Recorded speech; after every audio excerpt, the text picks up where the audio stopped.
नमस्कार। UP TET previous year question paper series को आगे बढ़ाते हुए आज 19 दिसंबर 2016 के प्राइमरी के सीडीपी सेक्शन को करने वाले हैं हम लोग। तो पहला प्रश्न हमसे कह रहा है, पियाजे मुख्य रूप से किसके अध्ययन के लिए जाने जाते हैं? तो पियाजे ने संज्ञानात्मक विकास का सिद्धांत दिया था। पियाजे के संज्ञानात्मक विकास के तहत 4 प्रकार की अवस्थाओं का वर्णन किया गया है। पहली आपकी स्टेज आती है इंद्रिय जनित गामक अवस्था, दूसरी प्री ऑपरेशनल स्टेज एंड तीसरी आपकी आती है कॉन्क्रीट ऑपरेशनल स्टेज और चौथी आपकी आती है फॉर्मल ऑपरेशनल स्टेज। ठीक है, तो इसका जो समय अवधि होती है 0 से 2 वर्ष, इसकी होती है 2 से 7 वर्ष, इसकी 7 से 11 वर्ष और अमूर्त संक्रियात्मक अवस्था की 11 से 15 वर्ष। ठीक है, जब मानव शरीर के एक भाग को दिए गए प्रशिक्षण का अंतरण दूसरे भाग में हो जाता है तो इसे क्या कहते हैं? जब मानव शरीर के एक भाग से प्रशिक्षण का अंतरण दूसरे भाग में होता है तो इसे द्विपार्श्विक अंतरण कहते हैं। क्या कहते हैं? द्विपार्श्विक अंतरण कहा जाता है।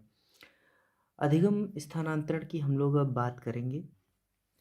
अभी हमारा प्रश्न था जो कि अधिगम स्थानांतरण से संबंध रखता था, इसलिए मैंने अधिगम स्थानांतरण के सारे फैक्ट्स को इसमें कवर किया है। अधिगम जो स्थानांतरण है वो अधिगम के स्थानांतरण के बारे में हमें जानकारी प्रदान करता है कि अधिगम का जो स्थानांतरण होता है वो किस तरीके से होता है। ये अधिगम के स्थानांतरण के प्रकार हैं, कौन कौन से?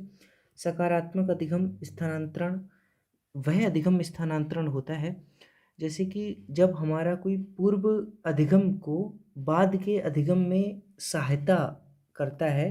पूर्व में सीखे गए जो हमारे अनुभव हैं वो बाद में हम अधिगम को अर्जित करने वाले में हमारी सहायता करता है। जो अधिगम हम बाद में अर्जित करते हैं तो उसे सकारात्मक अधिगम कहते हैं, सकारात्मक अधिगम स्थानांतरण कहते हैं।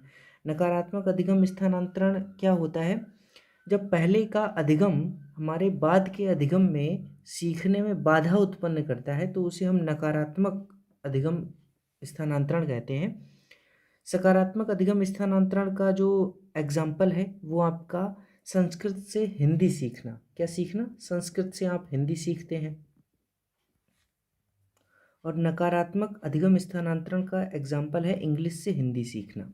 ठीक है, शून्य अधिगम स्थानांतरण उसे कहते हैं जब हमारे पहले का जो अधिगम है उसका बाद के अधिगम में कोई भी संबंध नहीं होता है तो उसे शून्य अधिगम स्थानांतरण कहते हैं। जैसे टाइपिंग का क्रिकेट से कोई लेना देना नहीं है, तो टाइपिंग करने के बाद में आप क्रिकेट सीखेंगे तो उसे शून्य अधिगम स्थानांतरण कहेंगे।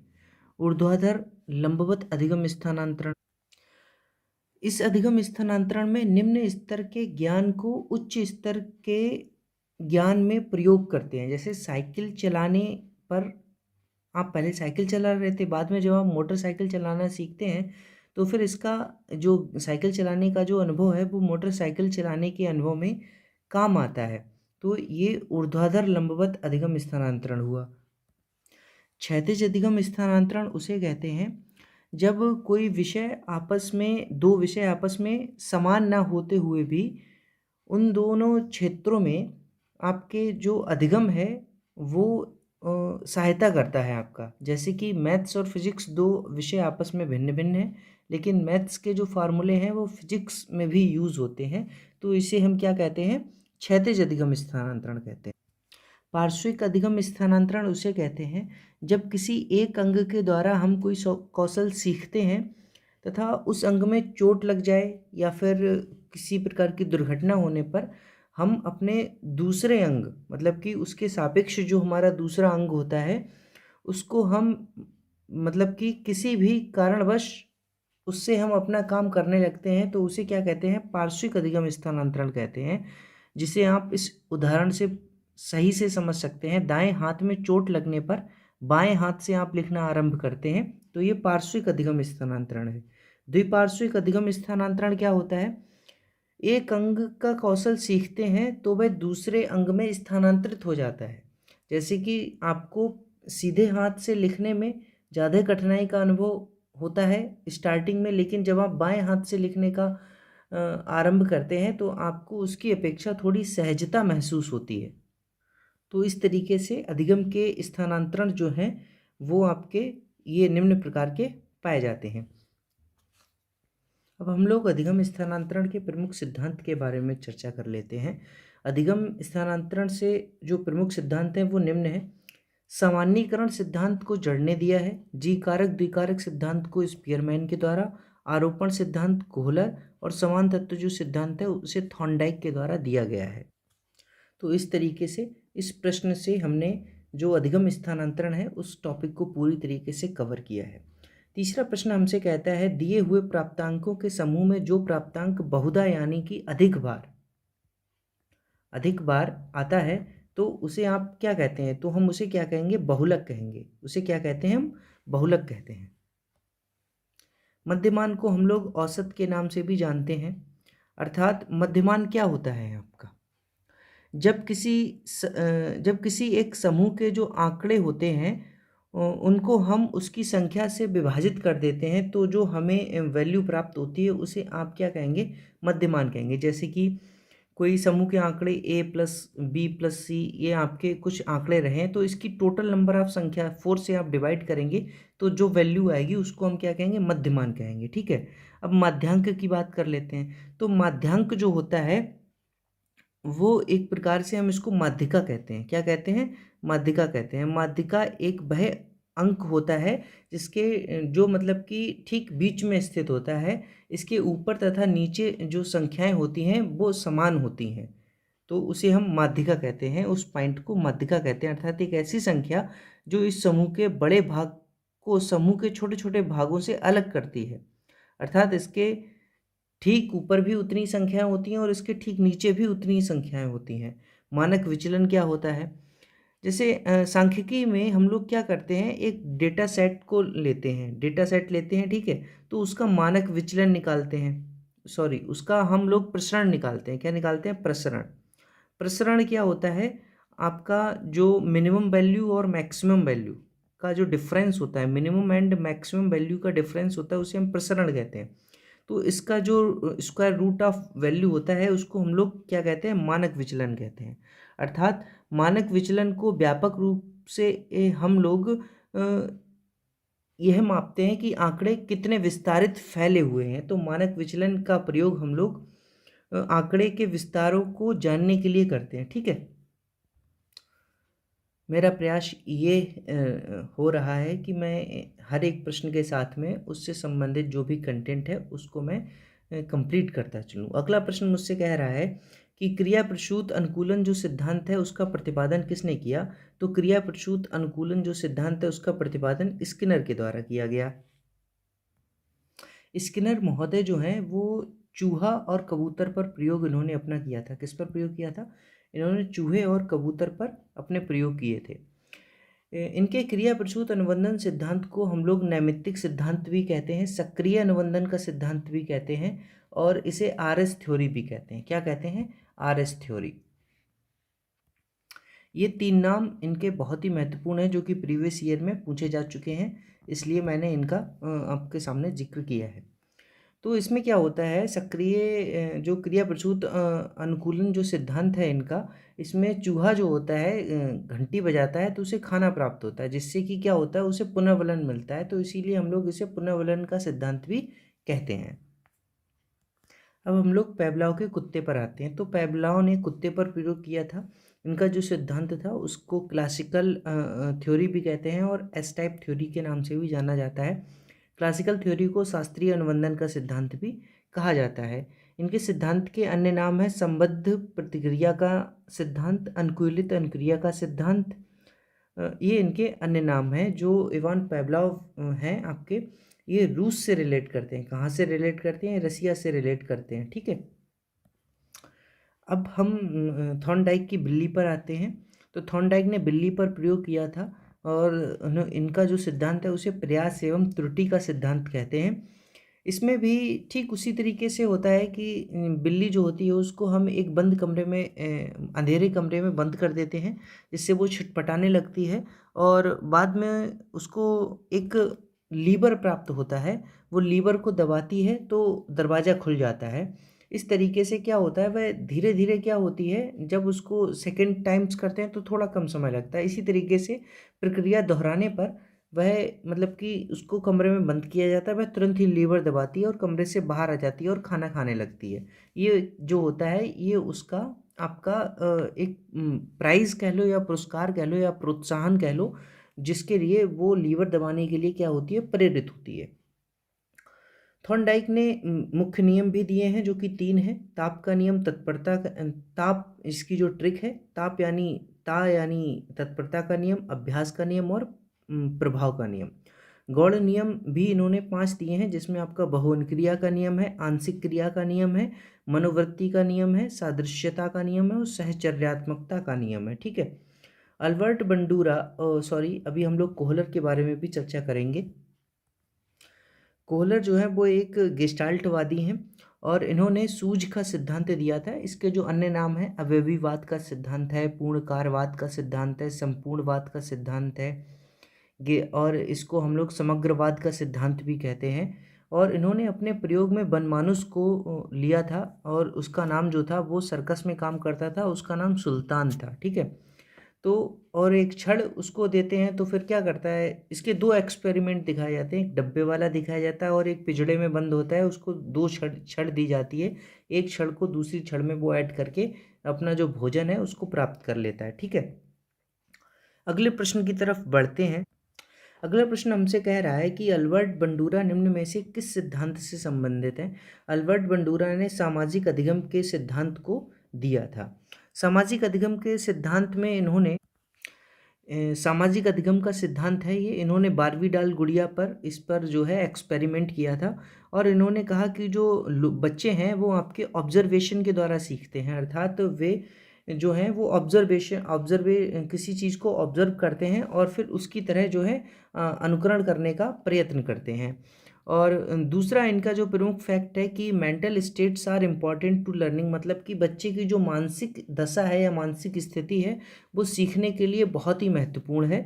और तीसरा महत्वपूर्ण पॉइंट है कि learning does not necessarily lead to behaviour change, मतलब कि जो लर्निंग वो है, लर्निंग के लिए यह आवश्यक नहीं कि कि बालक के जो व्यवहार में परिवर्तन ही किया जाए, अर्थात जो बच्चा है वो ऑब्जर्वेशन के द्वारा भी सीख सकता है। और सामाजिक अधिगम सिद्धांत में कहा है कि बच्चा जो है वो समाज को ऑब्जर्व करता है और उसकी तरह बनने का प्रयत्न करता है और उससे जो अच्छी चीज़ें हैं बुरी चीज़ें हैं उनसे सीखता है। ठीक है।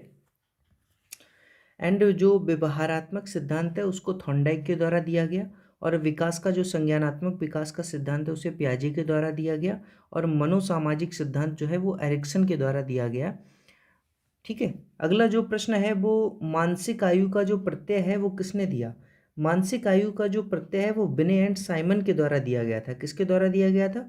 बिने एंड साइमन के द्वारा दिया गया था। इसमें जो आपके स्टर्न एंड कुलहमन है आपके, इनके द्वारा बुद्धि लब्धि का जो सूत्र है वो सबसे पहले डिफाइन किया गया था। इन्होंने बुद्धि लब्धि का जो सूत्र है वो बताया था। तो स्टर्न एंड कुलेमन के द्वारा बुद्धि लब्धि का जो सूत्र है वो सर्वप्रथम दिया गया, जो कि उन्होंने मानसिक आयु बटे शारीरिक आयु दिया था। इसके बाद में टर्मन जी आया और टर्मन ने मानसिक आयु बटे शारीरिक आयु मल्टीप्लाई बाई 100 ये सूत्र दिया, जो कि वर्तमान में प्रचलित है। श्रीलवर्ट बहुत ही फेमस साइकोलॉजिस्ट है। इन्होंने जो आपके स्पेशल नीड्स चाइल्ड होते हैं, विशिष्ट आवश्यकता वाले बच्चे होते हैं, उनकी शैक्षिक लब्धि पर चर्चा की है। ठीक है।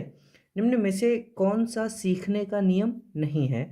तो सीखने के जो नियम हैं वो किसके द्वारा दिए गए थे? वो थॉर्नडाइक के द्वारा दिए गए थे। थॉर्नडाइक ने 3 सीखने के नियम दिए हैं, तत्परता का नियम, अभ्यास का नियम और प्रभाव का नियम। तत्परता का नियम, प्रभाव का नियम, अभ्यास का नियम। कौन सा नियम नहीं है? तो तनाव का नियम नहीं है। अगला प्रश्न आपसे कह रहा है सीखने से संबद्ध प्रतिक्रिया का सिद्धांत में पावलोव ने किस पर प्रयोग किया था? तो सीखने के संबद्ध प्रतिक्रिया सिद्धांत में पावलोव ने कुत्ते पर प्रयोग किया था। बिल्ली पर जो प्रयोग किया है वो आपका थॉर्नडाइक ने किया है, और जो चूहे पर प्रयोग किया है वो स्किनर के द्वारा किया गया, और बनमानुस पर जो बंदर है उस पर प्रयोग आपके कोहलर ने किया था।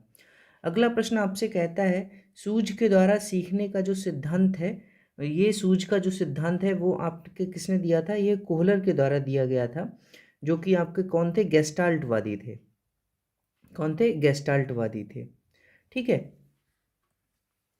पेवलॉव के द्वारा क्लासिकल थ्योरी दी गई थी, और थॉर्नडाइक ने प्रयत्न एवं भूल का सिद्धांत दिया था। वुडवर्थ ने एसओआर थ्योरी दी थी। कौन सी थ्योरी दी थी? एसओआर थ्योरी, जिसको हम लोग उद्दीपक अनुक्रिया सिद्धांत भी कहते हैं। एसओआर थ्योरी को उद्दीपक अनुक्रिया सिद्धांत कहा जाता है, और प्रकार्यात्मक मनोविज्ञान से ये संबंध रखते हैं। अगला प्रश्न आपसे कहता है कि कार्य को आरंभ करने, जारी रखने और नियमित करने की जो प्रक्रिया है, इसे क्या कहते हैं? ये जो कथन है वो आपका गुड ने दिया था। किसने दिया था? गुड के द्वारा यह दिया गया था। आरंभ करने, जारी रखने और नियमित रखने को हम लोग प्रेरणा कहते हैं। क्या कहते हैं? इसे प्रेरणा कहा जाता है। संवेदना क्या होती है? आपके जो मन मस्तिष्क में किसी प्रकार की, मतलब कि जब कोई संवेदना होती है किसी भाव को व्यक्त करने की। सीखना क्या होता है? व्यवहार में परिवर्तन। और प्रत्यक्षीकरण आँख के द्वारा, या जो हमारी आपकी ज्ञानेंद्रियां होती हैं उनके द्वारा स्पर्श करके, देख करके, वो प्रत्यक्षीकरण होता है आपका। विस्मृति कम करने के जो उपाय होते हैं वो क्या होते हैं? सीखने में कमी, ये विस्मृति कम करने के उपाय होते हैं? ये नहीं होता है उपाय। सीखने का त्रुटिपूर्ण विधि, यह भी नहीं होता है। पाठ की पुनरावृत्ति, ये होता है। स्मरण करने में कम ध्यान देना, यह भी नहीं होता है। तो विस्मरण कम करेंगे कैसे? पाठ को बार बार दोहरा कर। क्रोध व भय किसके प्रकार हैं? क्रोध और जो भय हैं वो मूल प्रवृत्ति के प्रकार हैं, जो कि मैकडुगल ने 14 मूल प्रवृत्तियों की बात की है। तो मैकडुगल के द्वारा 14 मूल प्रवृत्तियों की चर्चा की गई है, जो कि निम्नलिखित हैं। पहला, आपकी जो मूल प्रवृत्ति है वो पलायन है। क्या है? पलायन, जिसका जो संवेग है वो भय है। दूसरी, ईयोत्सा, जिसका संवेग क्रोध है। तीसरी, निवृत्ति, जिसका जो संवेग है वो घृणा। चौथी, संतान कामना, इसका वात्सल्य होगा। पांचवी, शरणागति, इसका करुणा होगा। छठी जो है आपकी कामवृत्ति, कामुकता। जिज्ञासा, आश्चर्य। दैन्य, आत्महीनता। आत्मगौरव, आत्माभिमान। सामूहिकता, एकाकीपन। भोजन तलाश, भूख। संग्रहण, अधिकार। रचना धर्मिता, कृतिभाव। हास, आमोद। इसे आप थोड़ा और जूम करके देख सकते हैं। ठीक है। 13वां प्रश्न आपसे कह रहा है, दूसरे व्यक्ति के बाह्य व्यवहार की जो नकल है वो क्या है? दूसरे व्यक्ति के आप बाह्य व्यवहार की नकल करते हैं, उसे अनुकरण करना कहते हैं। क्या कहते हैं? उसे अनुकरण करना कहते हैं। यदि पूर्व ज्ञान का अनुभव नए प्रकार के सीखने में सहायता करता है तो उसे आप क्या कहेंगे? पूर्व ज्ञान का अनुभव नए ज्ञान में सीखने में सहायता करता है तो उसे सकारात्मक प्रशिक्षण स्थानांतरण कहा जाता है।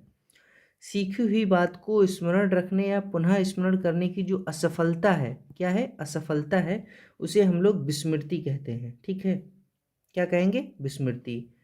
अगर लेक्चर आपको पसंद आ रहा है तो प्लीज़ लाइक कीजिए, शेयर कीजिए, कमेंट कीजिए एंड सब्सक्राइब करना बिल्कुल मत भूलिए। ठीक है।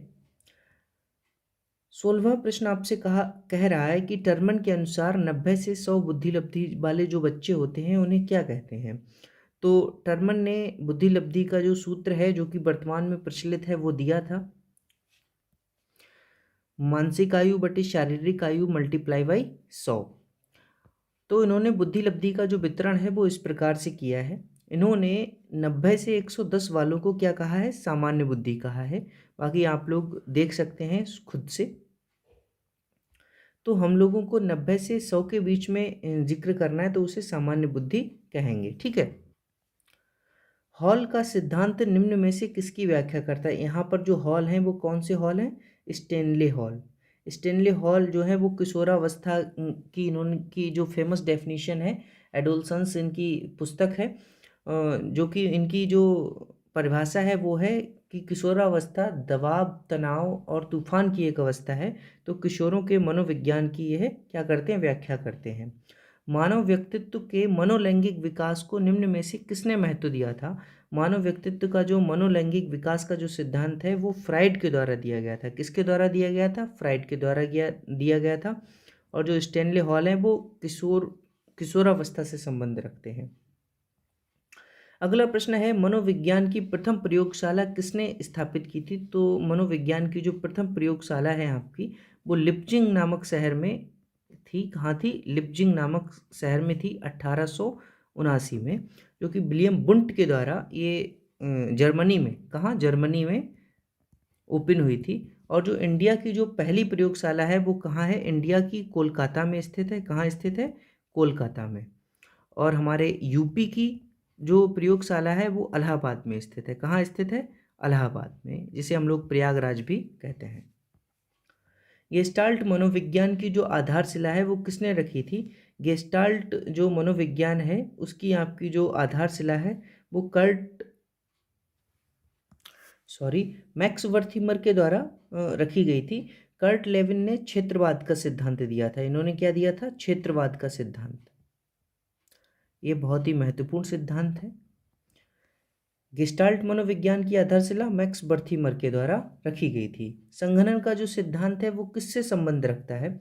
संघनन का जो सिद्धांत है वो स्मृति से संबंध रखता है, क्योंकि जो हमारी स्मृति है वो आपकी संघनन के जैसे कि पानी जो होता है वो संघनन के द्वारा वापस आता है, उसी तरीके से हमारी जो स्मृति है वो जैसे जैसे दिन बीतते जाते हैं, जैसे अभी के जो करंट के जो 3 डेज होंगे वो आपको अधिक सही तरीके से याद होंगे, और एक हफ्ता जो होगा वो उससे हल्का थोड़ा धुंधला याद होगा, और जो 1 महीने के जो एक्सपीरियंसेस हैं वो थोड़े और धुंधले वो याद होंगे आपको। इस तरीके से ये संगणन का जो सिद्धांत है वो किससे रिलेटेड है? स्मृति से रिलेटेड है।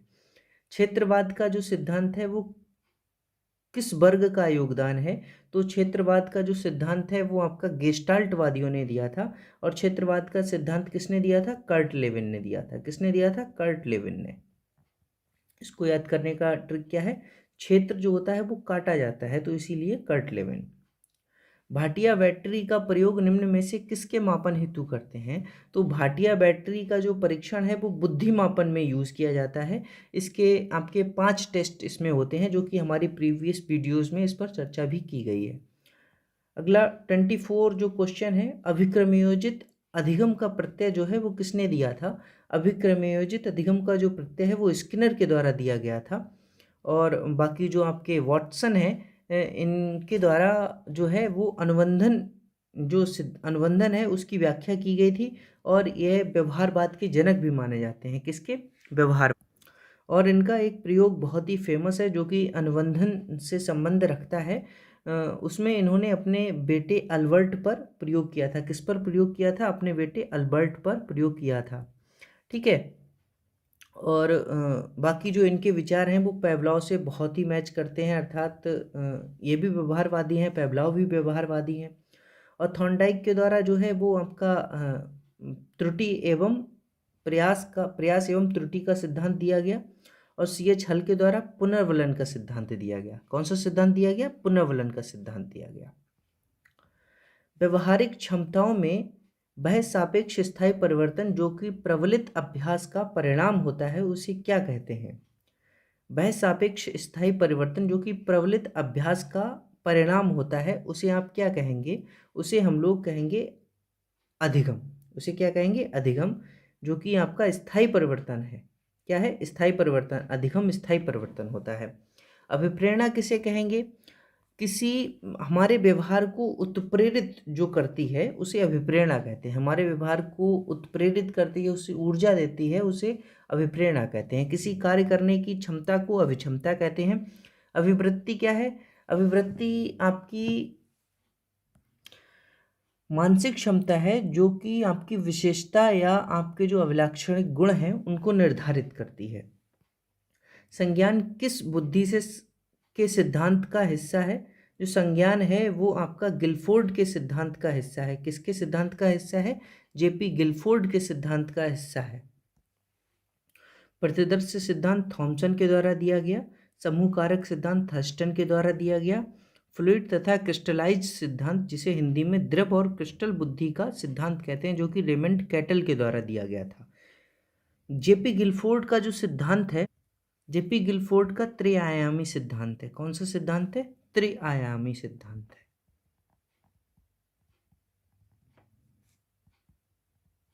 ये बुद्धि से रिलेट करता है। इसके तीन प्रमुख वो हैं, उत्पाद, संक्रिया और परिणाम या विषय वस्तु। इसमें आपका जो संज्ञान है वो आपका कहाँ पर है? ये है कॉग्निटिव, जो कि उत्पाद में है। बाकी आप लोग देख लीजिए, उत्पाद में मूल्यांकन, अभिसारी चिंतन, अपसारी चिंतन, स्मृति करना या फिर याद रखना, संज्ञान। संक्रिया में आपकी यूनिट्स आती हैं वर्गों के रूप में, संबंधों के रूप में, प्रणाली या तंत्र के रूप में, विभिन्न रूपों में परिवर्तन के रूप में, निहितार्थ बनाने के रूप में। विषय वस्तु में आपकी मूर्त रूप में आती है, प्रतीकात्मक रूप में आती है, अर्थ समझने संबंधी आती है और व्यवहारिक या प्रायोगिक विषय वस्तु से संबंध रखती है। ठीक है। अगला प्रश्न आपसे कह रहा है 8 वर्ष के सुधीर की जो मानसिक आयु है वह 10 वर्ष है, उसकी बुद्धि लब्धि कितनी होगी?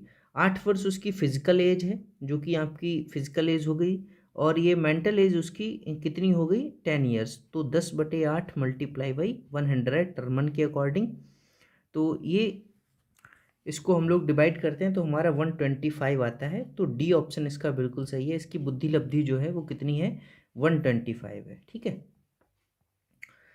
अगला प्रश्न कहता है संवेग का कौन सा सिद्धांत इस विचार को मानता है कि संवेगात्मक अनुभव संवेगात्मक व्यवहार पर आधारित है? तो संवेगात्मक जो अनुभव है वो संवेगात्मक व्यवहार पर आधारित है। यह सिद्धांत जो है वो जेम्स लैंग का सिद्धांत है। जेम्स लैंग के सिद्धांत को हम लोग समझ लेते हैं। जेम्स लैंग का सिद्धांत कहता है कि व्यक्ति जो है वो पहले, जैसे किसी भालू को देखता है तो वो पहले भागता है, इसलिए डर जाता है। अर्थात पहले आपका संवेगात्मक व्यवहार होता है, उसके बाद में संवेगात्मक अनुभूति होती है। अर्थात व्यक्ति भागा इसलिए उसको डर लगा, कि उसने भालू को देखकर व्यक्ति भागता है इसलिए वह डर जाता है। ये जेम्स लैंग का सिद्धांत है। ठीक है।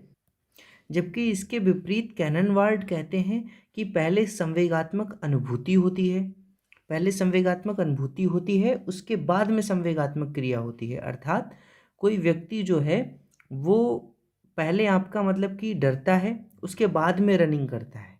जैसे वह भालू को देखकर, इसी प्रकार से ये सांप को देख रहा है व्यक्ति, तो वो पहले सांप को देखकर क्या करेगा? डरेगा, उसके बाद में उससे दूर भागेगा। तो ये पहले संवेगात्मक अनुभूति होती है और उसके बाद में संवेगात्मक व्यवहार होता है। जबकि जेम्स लैंग कहते हैं कि पहले संवेगात्मक व्यवहार होता है, उसके बाद में हमें संवेगात्मक अनुभव होता है। ठीक है। हाइपोथैलेमस जो सिद्धांत है वो आपका body reduction theory of emotion, इसका जो अदर नेम है वो क्या है? Body reduction theory of emotion. और इसका जो आपका जो सिद्धांत है वो कैनन के द्वारा दिया गया था। किसने दिया था? कैनन ने दिया था। सक्रियता के सिद्धांत को सोलेबरी एंड मेलगोव के द्वारा दिया गया था। अभिप्रेरण के तहत कई सिद्धांत आते हैं।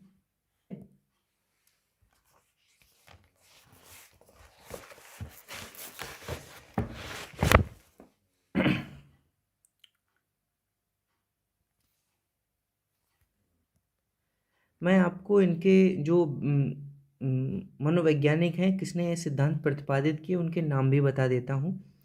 स्टिमुलेशन जो रिस्पॉन्स थ्योरी है वो थॉर्नडाइक के द्वारा दिया गया। मूल प्रवृत्ति का सिद्धांत सिगमंड फ्राइड ने दिया था। और जो ड्राइव थ्योरी है वो आपकी हल ने दी थी। और ये प्रोत्साहन जो थ्योरी है, इंसेंटिव जो थ्योरी है, वो आपकी स्किनर के द्वारा दी गई थी। और जो मांग का जो सिद्धांत है वो मैस्लो ने दिया था। और सक्रियता का जो सिद्धांत है वो सोलेबरी एंड मेलगोव ने दिया था।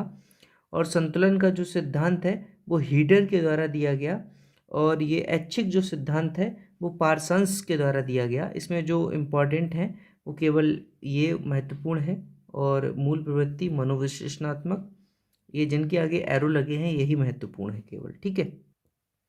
अगला प्रश्न हमसे कह रहा है किसी इच्छा या आवश्यकता में रुकावट पड़ने पर उससे उत्पन्न होने वाला सांवेगिक जो तनाव है वो क्या कहलाता है? कोई इच्छा या आवश्यकता में रुकावट होती है तो उसे हम लोग क्या कहेंगे? कुंठा कहते हैं। क्या कहते हैं? कुंठा। कोल वर्ग का जो सिद्धांत है वो निम्न में से किस विकास से संबंधित है? कोल वर्ग का जो सिद्धांत है वो नैतिक विकास से संबंध रखता है। इन्होंने इसके तहत 3 चरण बताई हैं। इनकी जो 3 स्टेजेस हैं वो हैं प्री कन्वेंशनल या प्री मोरल, और फिर आती है आपकी कन्वेंशनल, और उसके बाद में आती है आपकी पोस्ट कन्वेंशनल। तो जो पहला प्री कन्वेंशनल स्टेज है उसमें आपका ओविडेंट एंड पनिशमेंट अर्थात दंड एवं पुरस्कार की अवस्था कहा जाता है। एंड इंडिविजुअलाइजेशन एंड एक्सचेंज, ये जो आपकी अवस्था है वो आपकी सरल अहंकार की अवस्था कहलाती है। गुड इंटरपर्सनल रिलेशनशिप्स जो है वो आपकी प्रशंसा की अवस्था कहलाती है। एंड मेंटेनिंग सोशल ऑर्डर जो है वो सामाजिक व्यवस्था के प्रति सम्मान की अवस्था कहलाती है। Social contract and individual rights जो हैं वो सामाजिक समझौते की अवस्था कहलाती है। एंड यूनिवर्सल प्रिंसिपल्स को हम लोग आंतरिक विवेक की अवस्था कहते हैं। ठीक है, धन्यवाद। अगर आपको लेक्चर पसंद आ रहा है तो प्लीज़ लाइक कीजिए, शेयर कीजिए एंड कमेंट कीजिए, और सब्सक्राइब करना बिल्कुल मत भूलिए, और हमारे चैनल को सपोर्ट कीजिए, फॉलो कीजिए। धन्यवाद। Thanks for watching.